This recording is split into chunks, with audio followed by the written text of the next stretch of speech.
আসসালামু আলাইকুম রহমতুল্লাহ। পঞ্চম শ্রেণীর শিক্ষার্থীরা, আশা করছি তোমরা আল্লাহর রহমতে অনেক ভালো আছো। আমিও আল্লাহর রহমতে অনেক ভালো আছি। আজকে আমি তোমাদের সাথে আলোচনা করব তোমাদের যে বাংলা বই আছে, অর্থাৎ আমার বাংলা বই পঞ্চম শ্রেণী, এই বইটি নিয়ে আজকে আলোচনা করব। এই বইটির আজকে আমরা যে প্রথম গল্পটি আছে সেই গল্পটি নিয়ে আলোচনা করব। ওকে, তো দেখো, গল্পটিতে যাওয়ার আগে আমরা একটু আমাদের বইটা দেখি। আমাদের যে 2025 সালে যে আমরা বইটি পেয়েছি, সেই বইটি অত্যন্ত আকর্ষণীয় এবং অত্যন্ত সুন্দর, তাই না? উপরের পৃষ্ঠা দেখো, কত সুন্দর একটা ছবি দেওয়া আছে, তাই না? এখানে পাখিগুলো উঠছে, পাশে একটা গাছ, আবার প্রজাপতি ফুল, অনেক সুন্দর। ওকে, তো এই হচ্ছে আমাদের বইয়ের উপরের পৃষ্ঠা, এবং আমরা পরের পৃষ্ঠায় একটা পাখির ছবি দেওয়া আছে। সম্ভবত এটা মাছরাঙা পাখি। মাছ খাওয়ার জন্য বাঁশের গাছে বসে আছে, পুকুরের পাশে বাঁশের গাছে মাছরাঙা পাখিটি বসে আছে মাছ খাওয়ার জন্য। এখানে লেখা আছে আমার বাংলা বই পঞ্চম শ্রেণী। ওকে, আচ্ছা, এরপরে আমরা চলে যাব একবারে সূচিপত্রে। সূচিপত্রে আমরা যে দেখি, সূচিপত্রে আমার যে প্রথম যে গল্পটি আছে সেই গল্পটি কি। দেখো, সূচিপত্রে এখানে দেওয়া আছে মোটামুটি 23টি গল্প। হ্যাঁ, 23টি গল্প দেওয়া আছে। 23টি গল্পের মধ্যে আমাদের প্রথম যে গল্পটি সেটা হচ্ছে এই দেশ এই মানুষ। হ্যাঁ, এটা 1 থেকে 5 পৃষ্ঠা পর্যন্ত এই গল্পটির আলোচনা আছে। আজকে আমরা 1 থেকে 5 পৃষ্ঠার মধ্যে গল্পটিও পড়বো, এবং গল্পটির আলোকে যে প্রশ্নগুলো আছে, অর্থাৎ অনুশীলনী প্রশ্নগুলো আছে, এই অনুশীলনী প্রশ্নগুলো সলভ করবো ইনশাল্লাহ। চলো আমরা শুরু করি। ওকে, আচ্ছা, তো প্রথমে আমরা গল্পটা একটু আমি পড়বো, তোমরা মনোযোগ দিয়ে শুনবে। আর তোমরা অবশ্যই আমার ক্লাস করার সময় তোমাদের বইটি খুলবে এবং সুন্দর করে আঙ্গুল দিয়ে আমার পড়াগুলো ধরবে। ওকে, আমি যেভাবে করে বলতেছি তোমরা ধরবে। ওকে, আচ্ছা, দেখো, এই দেশ এই মানুষ, এটা হচ্ছে আমাদের আজকের গল্পের হেডলাইন। সার্থক জনম আমার, জন্মেছি এই দেশে। কবির একথার অর্থ আমাদের সৌভাগ্য ও সার্থকতা যে আমরা এদেশে জন্মেছি। বাংলাদেশের অধিকাংশ মানুষ বাংলায় কথা বলে, তবে আমাদের দেশের যেমন রয়েছে প্রাকৃতিক বৈচিত্র্য, তেমনি রয়েছে মানুষ ও ভাষার বৈচিত্র্য। বাংলাদেশের পার্বত্য জেলাগুলোতে বসবাস করে বিভিন্ন জাতিসত্তার মানুষ। এদের কেউ চাকমা, কেউ মারমা, কেউ মুরং, কেউ তংচঙ্গা ইত্যাদি। এছাড়া রাজশাহী আর জামালপুরে রয়েছে সাঁওতাল ও রাজবংশীদের বাস। তাদের রয়েছে নিজ নিজ ভাষা। একই দেশ অথচ কত বৈচিত্র্য, এটাই বাংলাদেশের গৌরব। সবাই সবার বন্ধু আপনজন। এদেশে রয়েছে নানা ধর্মের লোক, মুসলমান, হিন্দু, বৌদ্ধ ও খ্রিস্টান। সবাই মিলেমিশে আছে যুগ যুগ ধরে। তোমরা এখানে একটা ছবি দেখতে পাচ্ছ, এখানে বিভিন্ন ধর্মের লোকের ছবি দেওয়া আছে, এবং ক্ষুদ্র নৃগোষ্ঠী যারা আছে তাদেরও ছবি দেওয়া আছে। হ্যাঁ, অনেক সুন্দর একটি ছবি। আচ্ছা, তারপরে দেখো আমাদের পরের পৃষ্ঠাতে কি বলা আছে। বাংলাদেশের এই যে মানুষ, তাদের পেশাও কত বিচিত্র। কেউ জেলে, কেউ কুমার, কেউ কৃষক, কেউ শ্রমিক, কেউ আবার কাজ করে অফিস আদালতে। সবাই আমরা পরস্পরের বন্ধু। একজন তার কাজ দিয়ে আরেকজনকে সাহায্য করে গড়ে তোলে এই দেশ। একবার ভাবি কৃষকের কথা, তারা কাজ না করলে আমাদের খাদ্য জোগাতো কে? সবাইকে তাই আমাদের শ্রদ্ধা করতে হবে, ভালোবাসতে হবে। সবাই আমাদের আপনজন। আমাদের আছে নানা ধরনের উৎসব। মুসলমানদের রয়েছে দুটি ঈদ, ঈদ উল ফিতর ও ঈদ উল আজহা। হিন্দুদের দুর্গা পূজা সহ আছে নানা উৎসব আর পার্বণ। বৌদ্ধদের আছে বুদ্ধ পূর্ণিমা ও প্রবারণা পূর্ণিমা। খ্রিস্টানদের আছে ইস্টার সানডে আর বড়দিন। এছাড়াও রয়েছে নানা উৎসব, পহেলা বৈশাখ নববর্ষের উৎসব। আবার রাখাইনদের সাংগ্রাই ও চাকমাদের বিজু উৎসব রয়েছে। আমরা একে অপরের উৎসবে সহযোগিতা করি। এখানে একটা ছবি দেখতে পাচ্ছ তোমরা, বিভিন্ন উৎসবের একটা উৎসব, পহেলা বৈশাখের উৎসব একটা ছবি দেখতে পাচ্ছ। বিভিন্ন ধর্মের লোক এবং বিভিন্ন পেশার লোক এখানে উপস্থিত হয়েছে উৎসবটিতে অংশগ্রহণ করার জন্য। ওকে, আচ্ছা, তারপরে দেখো আমাদের পোশাক পরিচ্ছদ ভিন্ন ভিন্ন ধরনের, ভিন্ন ভিন্ন ধাঁচের। মিল আমাদের একটা জায়গায়, সকলেই আমরা বাংলাদেশের অধিবাসী। বাংলাদেশের প্রকৃতি ও জনজীবন ভারী বৈচিত্র্যময়। এই দেশকে তাই ঘুরে ঘুরে দেখা দরকার। কোথায় পাহাড়, কোথায় নদী, কোথায় বা এর সমুদ্রের বেলাভূমি। দেশের নানা প্রান্ত যেমন ঘুরে ঘুরে দেখা দরকার, তেমনি দরকার আত্মীয় স্বজন ও বন্ধুদের বাড়ি বেড়াতে যাওয়া, পরস্পর মেলামেশা করা, কাছাকাছি আসা, মানুষকে ভালোবাসা। দেশ মানে এর মানুষ, নদী, আকাশ, প্রান্তর, পাহাড়, সমুদ্র এইসব। দেশ হলো মায়ের মতো। মা যেমন স্নেহ, মমতা ও ভালোবাসা দিয়ে আমাদের আগলে রাখেন, দেশও তেমনি তার আলো, বাতাস ও সম্পদ দিয়ে আমাদের বাঁচিয়ে রাখে। এদেশকে আমরা ভালোবাসবো।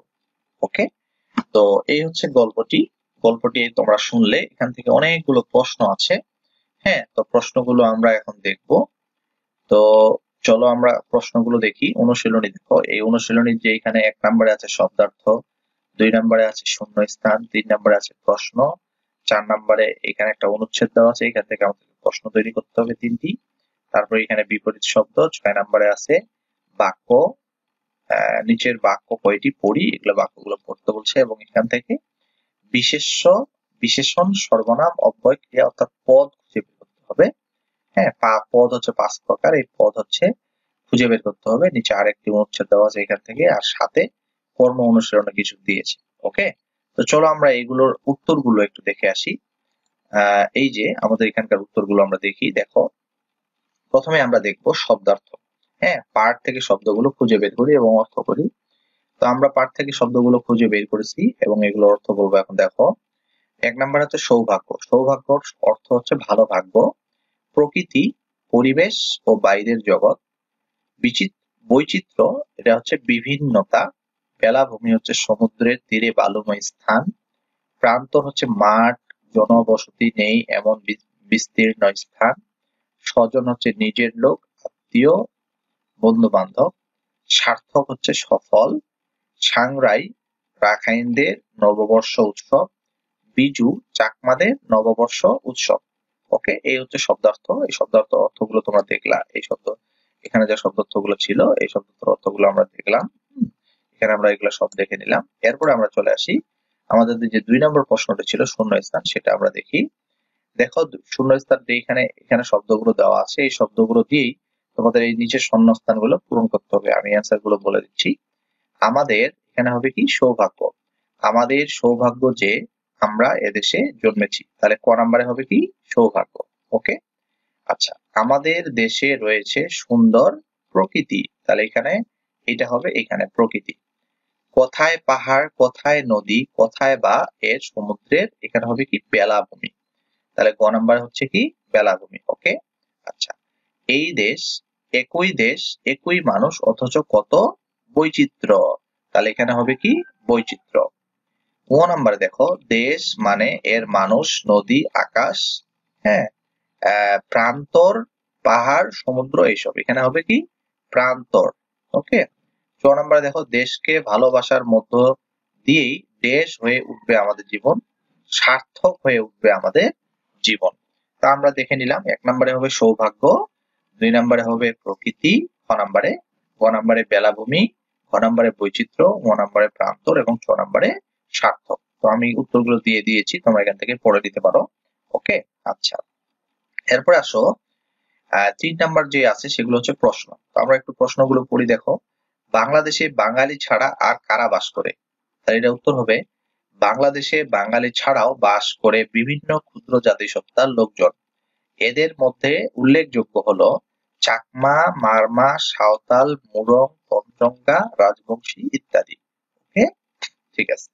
এবার দেখো খ নাম্বারে, বাংলাদেশের বিভিন্ন ধর্মের উৎসবগুলোর নাম কি? বাংলাদেশের বিভিন্ন ধর্মের উৎসবগুলোর নাম দেখো। বাংলাদেশের বিভিন্ন ধর্মের মানুষের নানা রকম উৎসব রয়েছে, নিচে বিভিন্ন ধর্মের উৎসবের নাম উল্লেখ করা হলো। দেখো, 1 নম্বরে দেখো, মুসলমানদের ধর্মীয় উৎসব হচ্ছে ঈদ উল ফিতর, ঈদ উল আজহা। হিন্দুদের ধর্মীয় উৎসব হচ্ছে দুর্গাপূজা সহ নানা উৎসব ও পার্বণ। বৌদ্ধদের ধর্মীয় উৎসব হচ্ছে বৌদ্ধ পূর্ণিমা। আর খ্রিস্টানদের ধর্মীয় উৎসব হচ্ছে ইস্টার সানডে বা বড়দিন। ওকে, আচ্ছা, এবার আমরা গ নম্বর প্রশ্নটি দেখি। বাংলাদেশের জনজীবনের বৈচিত্র্য সমূহ কি কি? আচ্ছা, দেখো, বাংলাদেশের জনজীবন খুবই বৈচিত্র্যপূর্ণ। নিচে তা তুলে ধরা হলো। যেমন ধর্মীয় বৈচিত্র্য দেখো, এদেশে বসবাস করে মুসলমান, হিন্দু, বৌদ্ধ, খ্রিস্টান ইত্যাদি ধর্মের মানুষ। পেশাগত বৈচিত্র্য দেখো, এদেশে এক এক মানুষ এক এক পেশায় নিয়োজিত। কেউ কৃষক, কেউ কুমোর, কেউ আবার কাজ করে অফিস আদালতে। হ্যাঁ, জাতিসত্তার বৈচিত্র্য দেখো, বাংলাদেশ বাঙালি ছাড়াও এদেশে চাকমা, মারমা, মুরং, সাঁওতাল সহ নানা ক্ষুদ্র জাতিসত্তার লোকজন বাস করে। পোশাক পরিচ্ছদের বৈচিত্র্য দেখো, এদেশের মানুষের পোশাক আশাকেও অনেক বৈচিত্র্য দেখা যায়। কেউ পরে লুঙ্গি, কেউ শার্ট, কেউ শাড়ি, কেউ বা সালোয়ার কামিজ। ওকে, আচ্ছা, ক নম্বরে দেখো প্রশ্নটি কি, দেশ হলো জননীর মতো, দেশকে জননীর সাথে তুলনা করা হয়েছে কেন? জননী স্নেহ, মমতা, ভালোবাসা দিয়ে আমাদের আগলে রাখেন, তেমনি দেশও তার আলো বাতাস সম্পদ দিয়ে আমাদের বাঁচিয়ে রেখেছে। এ কারণেই দেশকে জননীর সাথে তুলনা করা হয়েছে। ওকে, আমি একবার করে পড়ে নিচ্ছি, তোমরা ভিডিওটি থামিয়ে তোমরা আরেকবার এগুলো পড়ে নিবে এবং খাতায় অবশ্যই লিখবে, তাহলে তোমাদের এগুলো মুখস্থ হয়ে যাবে। ওকে, আচ্ছা, এবার আসো 9 নম্বরে, জেলেরা কি কাজ করেন? তারা যদি কাজ না করেন তাহলে আমাদের কি হতে পারে? জেলেরা পুকুর, নদী, খাল, বিল ইত্যাদি থেকে মাছ ধরেন। জেলেরা যদি তাদের কাজ না করেন তাহলে আমরা মাছ খেতে পাবো না। এর ফলে আমাদের শরীরে আমিষের অভাব দেখা দিবে। তাই জেলেদের কাজটি অত্যন্ত গুরুত্বপূর্ণ। ওকে, আচ্ছা, 4 নম্বরে দেখো, ধর্ম যার যার উৎসব যেন সবার, এ কথার দ্বারা কি বোঝানো হয়েছে?